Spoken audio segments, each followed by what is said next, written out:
rukuk itu harus qaiman, ya. Badannya tegak dulu.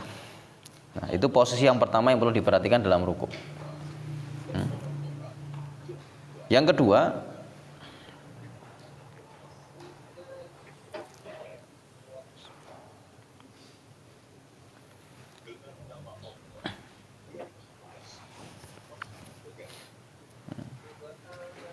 badannya sampai lurus, kemudian ini penambahannya saja, ya.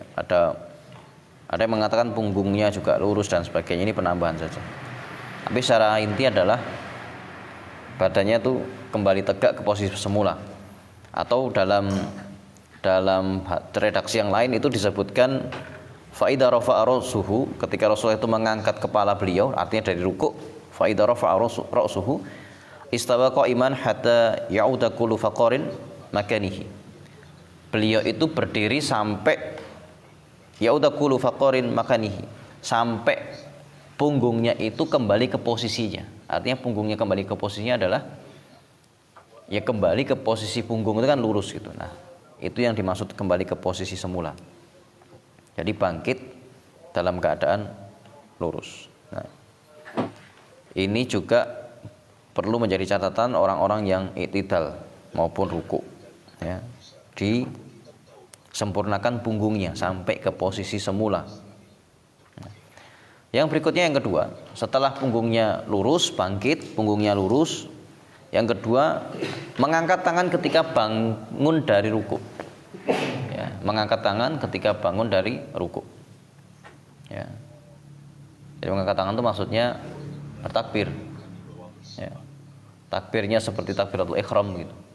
Meskipun ini bukan takbiratul ihram. Ya, tapi takbir saja sambil mengangkat tangan. Nah, ini pendapat yang mayoritas, ya. Pendapat yang mayoritas. Mengangkat tangan ketika bangun dari ruku, ini pendapat yang mayoritas, ya. Ini disampaikan sebagaimana dengan hadis Rasulullah SAW, ya, yang juga diriwayatkan dalam Bukhari,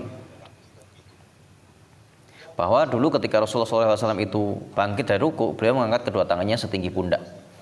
Jadi kalau bangkit itu angkat tangan setinggi pundak sampai di pundak beliau diangkat.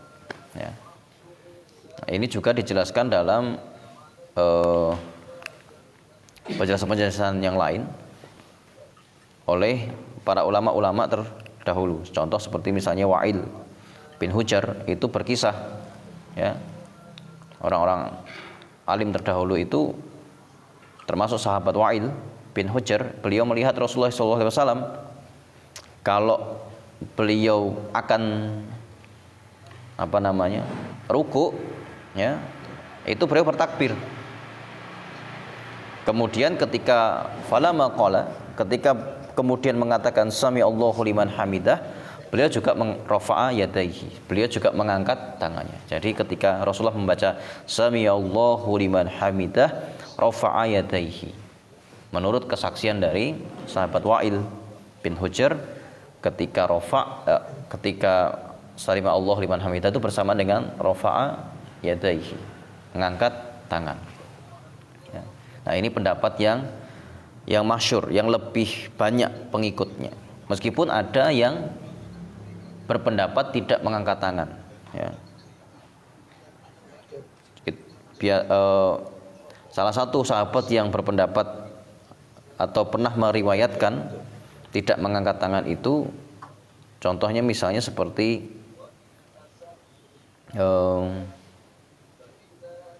Ibnu Umar.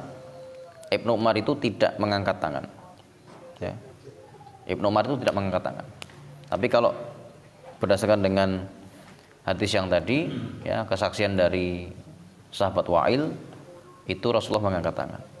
Maka kalau saya pribadi, saya mau milih untuk mengangkat tangan, ya. Nah, ini yang kedua. Jadi mengangkat tangan ketika bangun dari ruku, ya. Kemudian yang ketiga adalah membaca tasmi' ketika bangun dari ruku. membaca tasmi' ketika bangun dari ruku. Apa bacaan tasmi' itu? Samiallahu liman hamidah. Ya. Jadi yang nomor satu adalah punggungnya lurus, bangun dari ruku dengan punggung yang lurus, tegak. Kemudian yang kedua mengangkat tangan, rafa'a yadaihi, mengangkat tangan. Yang ketiga posisi i'tidal, ya. Yang baik, yang benar adalah membaca tasmi' ketika bangun dari ruku. Sami'allahu liman hamidah. Ya. Ini juga sebagaimana yang diriwayatkan oleh para sahabat. Ya. Ketika melihat bagaimana Rasulullah SAW